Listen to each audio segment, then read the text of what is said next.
Mikrometer sekrup adalah alat ukur yang digunakan untuk mengukur ketebalan suatu benda.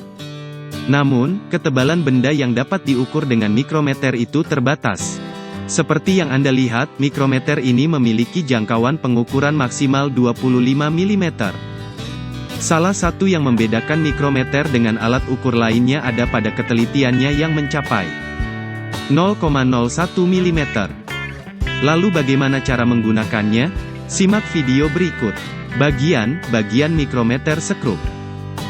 Frame adalah rangka utama mikrometer yang berbentuk C. Skala utama adalah skala pengukuran untuk menentukan nilai kasar suatu pengukuran. Skala nonius adalah skala pengukuran untuk menentukan nilai desimal suatu pengukuran. Bagian lain dari mikrometer terdiri dari anvil atau poros tetap, spindle atau poros geser, timbel, ratchet, dan pengunci mikrometer. Bagaimana cara menggunakannya? Sebelum mikrometer dipakai, Anda harus melakukan kalibrasi. Kalibrasi adalah cara untuk mengkondisikan skala utama agar sinkron dengan skala nonius. Caranya, putar ratchet hingga spindle menyentuh anvil. Lalu pastikan garis horizontal pada skala utama lurus dengan garis 0 pada skala nonius. Kalau belum lurus, putar skala utama menggunakan kunci khusus. Kunci ini harusnya didapatkan satu paket dengan mikrometer.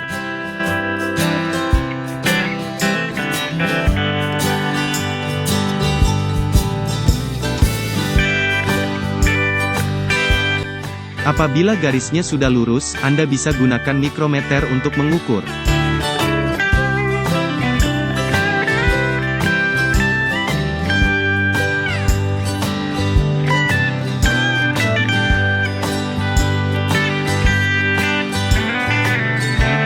Objek yang akan diukur, ditempelkan pada anvil.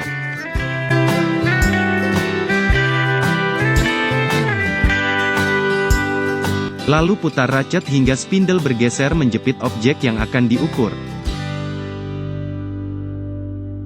Saat spindle sudah menyentuh objek yang akan diukur, maka ratchet akan berbunyi saat diputar.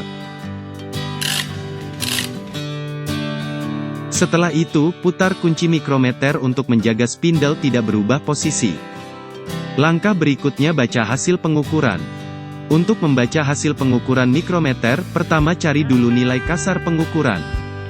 Nilai kasar ini bisa Anda dapatkan dengan melihat garis terakhir skala utama yang dilewati timbel. Pada skala utama, ada dua buah garis yakni garis atas dan garis bawah.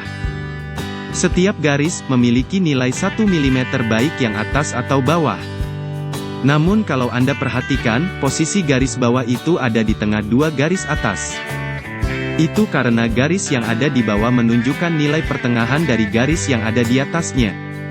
Jadi kalau seperti ini maka hasilnya 11,5 mm. Karena timbel sudah melewati garis bawah setelah garis 11.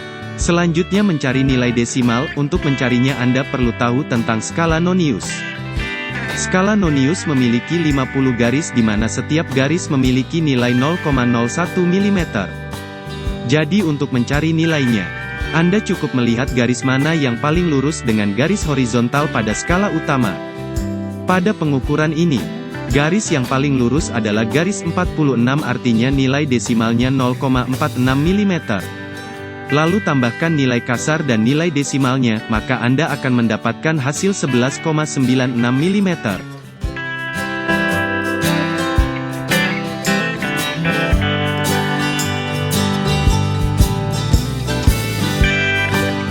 Bagaimana cara menggunakan jangka sorong? Ini adalah jangka sorong. Jangka sorong atau biasa disebut vernier caliper adalah salah satu alat pengukur panjang dengan ketelitian mencapai 0,05 mm. Selain itu, jangka sorong bisa digunakan pada 3 jenis pengukuran, yakni mengukur ketebalan komponen, diameter dalam, dan ke dalam suatu celah. Bagaimana cara menggunakan jangka sorong? Pertama kita kenali dulu bagian-bagian jangka sorong. Jangka sorong terdiri dari dua skala, yang pertama skala utama. Skala utama terletak pada bagian jangka sorong yang tetap. Sementara skala lainnya adalah skala Vernier yang terdapat pada bagian jangka sorong yang bergeser. Apa bedanya skala utama dan skala Vernier? Secara lebih mudah, skala utama digunakan sebagai nilai kasar suatu pengukuran. Sementara skala Vernier digunakan untuk menentukan nilai desimalnya. Jadi apabila digabungkan, akan menghasilkan hasil pengukuran dengan ketelitian mencapai 2 digit di belakang koma. Bagian lain dari jangka sorong adalah rahang atas. Fungsinya sebagai media pengukuran lebar celah atau lubang silinder. Lalu ada rahang bawah untuk mengukur ketebalan. Dan tangkai ukur kedalaman untuk mengukur kedalaman suatu celah. Lalu bagaimana cara pakainya? Untuk menggunakan jangka sorong sebenarnya mudah sekali. Pertama, tentukan jenis komponen yang ingin Anda ukur. Gunakan rahang bawah untuk mengukur ketebalan atau diameter komponen seperti diameter poros atau diameter piston. Caranya, jepitkan kedua rahang bawah pada benda yang akan diukur. Geser skala Vernier hingga mentok. Pastikan posisi benda dan jangka sorong simetris. Gunakan rahang atas untuk mengukur lebar celah atau lubang silinder seperti diameter blok silinder atau lainnya. Caranya, selipkan kedua rahang atas pada benda yang akan diukur. Geser skala Vernier hingga mentok. Pastikan posisi benda dan jangka sorong simetris.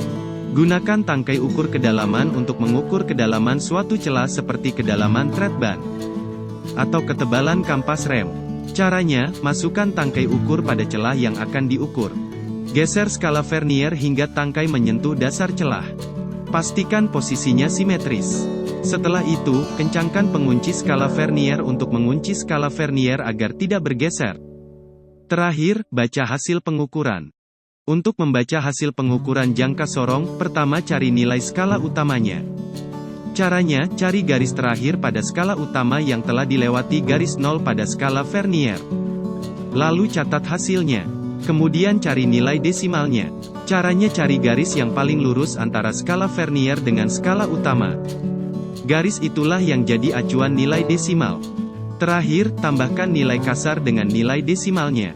Maka Anda akan mendapatkan hasil pengukuran akhirnya. Agar lebih paham, saya akan memberikan beberapa contoh pembacaan hasil pengukuran jangka sorong.